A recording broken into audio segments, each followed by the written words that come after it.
स्वागत है आप लोगों का आपके अपने YouTube channel Mukesh Kumar commerce में। और आज हम बात करने जा रहे हैं, जैसा टाइटल में आपको दिखाई दे रहा है, साझेदारी खाते। इसके सामान्य परिचय की हम बात करेंगे। तो शुरू करते हैं इसको। जैसा आपको दिखाई दे रहा है, साझेदारी खाते। लेकिन इसकी बात करने से पहले हमें इससे पहले कुछ चीज़ें हैं वो हमें मालूम होना चाहिए। इससे पहले हमें क्या मालूम होना चाहिए उसके बारे में हम देखें। तो सबसे पहले हमें मालूम होना चाहिए इसके बारे में, इससे पहले हमें एकल व्यापार, कि आखिर एकल व्यापार क्या है, पढ़ सब रखा होगा इसके बारे में, लेकिन इसके बारे में फिर भी आपको मैं बता देता हूँ, जानकारी होनी ज़रूरी है। ऐसा कोई भी व्यापार जिसका एक अकेला व्यापारी एक मालिक होता है, एक अकेला ही व्यक्ति इसका मालिक होता है और पूरी जिम्मेदारी इसी के कंधों पर होती है। यही इसमें पूंजी लगाता है, पूरे लाभ को यही अधिकारी होता है। जो भी जोखिम होती है वो इसी को सहन करनी होती है, पूंजी की व्यवस्था इसी को करनी होती है, नियंत्रण प्रबंधन सब कुछ इसी को करना होता है।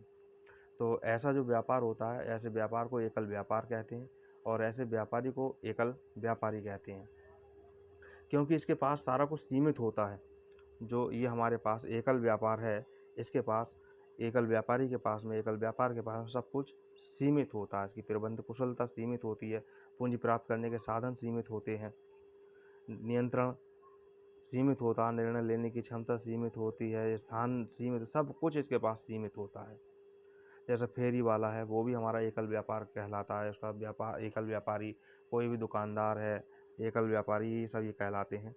अगर व्यापार को हमें बड़ा करना होता है तब कई एकल व्यापारी मिल करके या कई अलग से और कोई व्यक्ति मिल करके आपस में व्यापार की शुरुआत कर लेते हैं। और जब वो व्यापार को मिल कर के शुरू करते हैं तब उसको नाम दिया जाता है, और वो नाम दिया जाता है साझेदारी व्यापार। जब कई लोग मिलकर के इस व्यापार को शुरू करते हैं तब वो साझेदारी व्यापार कहलाता है। तो इस जैसा आप यहाँ पर देख रहे हैं कि आपको यहाँ लिखा हुआ दिखाई दे रहा है, एक परिभाषा के तौर पर दिखाई दे रहा है कि साझेदारी दो या दो से अधिक व्यक्तियों का एक संगठन है जो सहस्वामी की भांति लाभ के उद्देश्य से व्यवसाय को संचालित करते हैं। ये यहाँ पर लिखा हुआ है और बिल्कुल सही लिखा हुआ है। और यहाँ की शुरुआत जो होती है वो एकल व्यापार से ही होती है। जैसा आपको यहाँ दिखाई देगा, एकल व्यापार यहीं से शुरू हमारी होता है। लिखा एकल व्यापार के सीमित साधनों के कारण ही साझेदारी का प्रादुर्भाव हुआ, यानी शुरुआत हुई, आविष्कार हुआ। कहते हैं आवश्यकता ही आविष्कार की जननी होती है, ऐसे ही यहाँ पे साझेदारी का आविष्कार हुआ।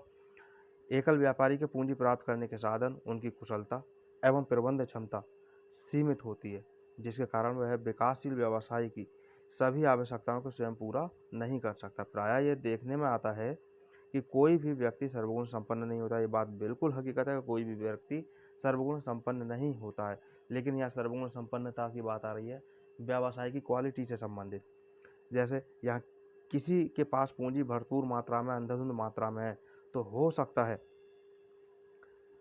है कि उसके पास में कुशलता ना हो, अनुभव ना हो, साहस की कमी हो, ये चीज़ें उनके पास में कमी हो सकती हैं। इसी तरह से कोई ऐसा व्यक्ति हो सकता है कि उसके पास में कुशलता है, अनुभव है, लेकिन उसके पास पूंजी की कमी हो सकती है।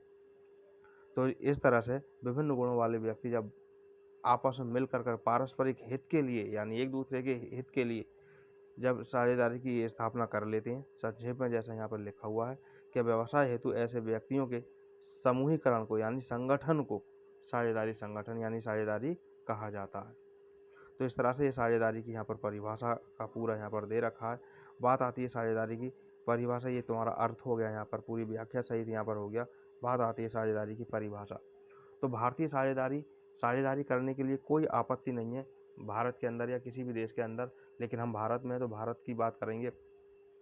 भारत में किसी भी कार्य करने के लिए कोई कानून होता है, तो यहाँ साझेदारी करने के लिए भी एक कानून है जिसको नाम दिया है भारतीय साझेदारी अधिनियम 1932। जैसा आपको यहाँ दिखाई भी दे रहा है, ये लिखा है भारतीय साझेदारी अधिनियम 1932। इसकी धारा 4 के अनुसार है, क्या लिखा है कि साझेदारी उन व्यक्तियों का आपसी संबंध है जिन्होंने एक ऐसे व्यवसाय के लाभ को आपस में बांटने का करार किया है जो उन सब के द्वारा या उन सभी की ओर से उनमें से किसी एक या अधिक के द्वारा संचालित किया जाता है। ये हमारी परिभाषा यहाँ तक थी। इसी तरह से और इसमें परिभाषा भी दे रखी है, जैसे दे रखा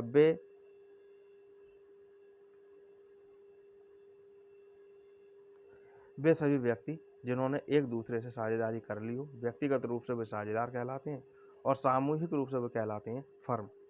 और वह नाम जिससे उनका व्यापार चलाया जाता है, कारोबार चलाया जाता है, वो कहलाता है फर्म का नाम। तो फर्म का कोई ना कोई नाम अवश्य ही होता है। इसके बाद बात आती है इसकी परिभाषा की, वो सॉरी लक्षण की। परिभाषा अभी मैंने बता दी ऊपर। इसके लक्षण, साझेदारी के लक्षण। तो साझेदारी के लक्षण में सबसे पहला लक्षण हमारे पास में आता है दो या दो से अधिक व्यक्तियों का होना।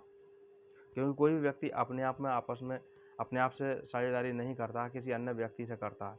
लेकिन इसमें भी कई व्यक्ति हो सकते हैं। कितने व्यक्ति होते हैं वो भी इसमें बताया जाएगा। 20 और 10 की अधिकतम होता है, न्यूनतम 2 हो ही गया। तो जैसा लिख रखा है कि 2 या 2 से अधिक व्यक्ति होना। तो साझेदारी की स्थापना, जैसा यहाँ पर हम चल रहे हैं, साझेदारी की स्थापना के लिए कम से कम 2 व्यक्तियों का होना अनिवार्य है। साझेदारों की अधिकतम संख्या के विषय में साझेदारी अधिनियम में कुछ नहीं कहा गया है। यानी बात चल रही है साझेदारी की, और इसमें कितनी संख्या होनी चाहिए वो इसमें कुछ क्लियर नहीं है। वो क्लियर हुआ है भारतीय कंपनी अधिनियम की धारा 11 के अनुसार। भारतीय कंपनी अधिनियम 1956 लागू होता है। भारतीय कंपनी अधिनियम 1956 की धारा 11 के अनुसार यहाँ पर संख्या दी गई है। वो दी गई है कि एक साझेदारी संस्था में साझेदारों की अधिकतम संख्या जो है वो 20 होनी चाहिए। और एक बैंकिंग व्यवसाय अगर है तो वो है 10। इसमें 10 संख्या होती है। इस संख्या से अधिक संख्या होने पर साझा जो है वो अवैध हो जाता है। अब ये बैंकिंग व्यवसाय, जैसे कोई प्राइवेट बैंक का संचालन करना हो, व्यवसाय शुरू करना हो, बीमा कंपनी चलानी हो, या लोन की कोई कंपनी चलानी हो, सब वित्तीय संस्थाएं बैंकिंग व्यवसाय कहलाती हैं। इनमें सदस्यों की संख्या 10। लेकिन भारतीय कंपनी अधिनियम 1956 को बदल करके अब जो यहाँ पर हमारी बात आई है, भारतीय कंपनी अधिनियम 1956 यहाँ दे था ये, और इसकी जगह पर इसमें संशोधन करके भारतीय कंपनी अधिनियम 2013 कर दिया गया है, जिसके अनुसार सदस्यों की जो संख्या है वो 20 को बढ़ा करके 50 कर दिया गया है। दूसरा इसमें बताया गया है आपसी संबंध। तो साझेदारों का आपसी संबंध एक अनुबंध अथवा संविदा द्वारा स्थापित होता है। यानी इनमें कोई शर्तें जरूर होती हैं, शर्तों को ही संविदा या अनुबंध कहा जाता है। जो भी इनमें शर्तें होती हैं वो सारी शर्तें इनमें मौखिक या लिखित होनी चाहिए। हालांकि हर जगह लिखित को ही ज़्यादा प्रभावी माना जाता है, इम्पोर्टेंट जो माना जाता है लिखित को माना जाता है। तो लिखित में ही हमारे पास में ये होनी चाहिए। इसके लिए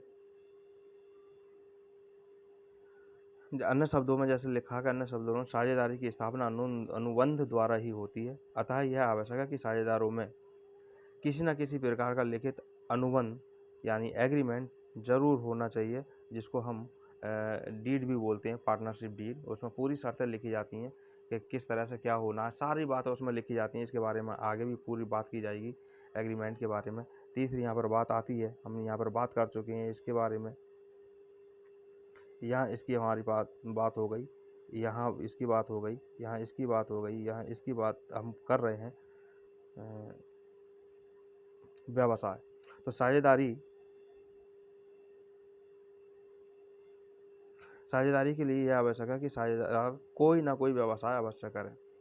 व्यवसाय से आशय उन सभी कार्यों जैसे व्यापार, उद्योग, वाणिज्य तथा प्रत्यक्ष सेवाओं से है जो लाभ कमाने के उद्देश्य से किए जाते हैं। अगर ये लाभ कमाने के उद्देश्य से नहीं किए जाते तो इन्हें व्यापार के अंतर्गत नहीं रखा जाता, व्यवसाय के अंतर्गत इन्हें नहीं रखा जाता है। तो व्यवसाय के अभाव में व्यक्तियों का कोई भी संबंध साझेदारी नहीं कहलाता। व्यवसाय का वैध होना भी जरूरी है। वैध होना यानी अगर मेडिकल है तो मेडिकल पर उसको दवाइयाँ ही बेची जाए, चरस गांजा ना बेचा जाए। चरस गांजा अगर बेचा जाएगा तो वो अवैध हो जाएगा। नंबर 4 है यहाँ पर हमारे पास लाभ का वितरण। भाई लाभ के ही लिए तो साझेदारी की गई है, तो लाभ तो होगा, और लाभ होगा तो वो बांटा जाएगा। कैसे बांटा जाएगा वो सब इसमें तय किया जाता है। जैसा हम यहाँ पर देख रहे हैं, लिखा है, स्पष्ट लिखा हुआ है लाभ का वितरण। हेडिंग ही है ये, साझेदारों में साझेदारी व्यवसाय से उत्पन्न लाभ का एक निश्चित अनुपात में वितरण होना भी आवश्यक है। कोई भी ऐसा व्यक्ति जिसे फर्म के लाभ में हिस्सा नहीं मिलता साझेदार नहीं कहलाता। यहाँ बहुत ध्यान देने वाली बात है कि कोई भी ऐसा व्यक्ति जिसे फर्म के लाभ में हिस्सा नहीं मिलता साझेदार नहीं कहला सकता है वो। लेकिन इससे उल्टा हो सकता है, इसका विपरीत बात हो सकती है। वो क्या बात हो सकती है कि ऐसे व्यक्ति हो सकते हैं जिन्हें फर्म के लाभ में हिस्सा मिलता है, लेकिन वे फर्म में के साझेदार नहीं होते हैं। वो कौन हो सकते हैं? जैसे किसी मृत साझेदार की विधवा स्त्री है, उसको लाभ में हिस्सा मिलता है, तो वो साझेदार यानी लाभ में उसको मिल रहा है। इसी तरह से हमारे पास यहाँ पे है, मैनेजर को अगर उसमें कोई लाभ में हिस्सा दिया जाता है तो, और ये साझेदार नहीं है लेकिन हिस्सा उनको दिया जा रहा है। यह बात गर्वित है कि साझेदार हानि का वितरण भी उसी अनुपात में करेंगे जिस अनुपात में वे लाभ को बांटते हैं। बात आती है व्यवसाय का संचालन, तो व्यवसाय का संचालन को करना चाहिए, लेकिन फिर भी इसमें अनुमति दी गई है भारतीय साझेदारी अधिनियम 1932 के अनुसार कि सब साझेदार इसको ना करके अगर कोई इनकी तरफ से 2 लोग 4 लोग करना चाहें वो सब कर सकते हैं। हालांकि सब भी कर सकते हैं, जैसा लिखा हुआ है, साझेदारी फर्म के व्यवसाय का संचालन सभी साझेदार अथवा कोई एक अथवा एक से अधिक साझेदार कर सकते हैं। प्रत्येक दशा में सभी साझेदार, चाहे वे फर्म के संचालन में भाग लेते हों या ना लेते हों, फर्म के कार्य के लिए उत्तरदायी होंगे। उत्तरदायी का मतलब ये नहीं, यहाँ पर ये होगा उत्तरदायी का मतलब, मान के चलो 5 साझेदार हैं, 2 संचालन करते हैं और उन 2 की वजह से कोई लॉस हो जाता है तो उन 2 को ही नहीं भुगतना होगा, लाभ की तरह सभी लोगों को वो भुगतना होगा। तो ये हमारे पास में हो जाता है साझेदारी के विशेषताएं, इनको हम लक्षण भी बोल सकते हैं। साझेदारी का अर्थ भी हो गया, साझेदारी की परिभाषाएं हो गई और ये इसकी विशेषताएं हो गई। आगे बात इसकी हम अगली वीडियो में करेंगे। तब तक के लिए धन्यवाद।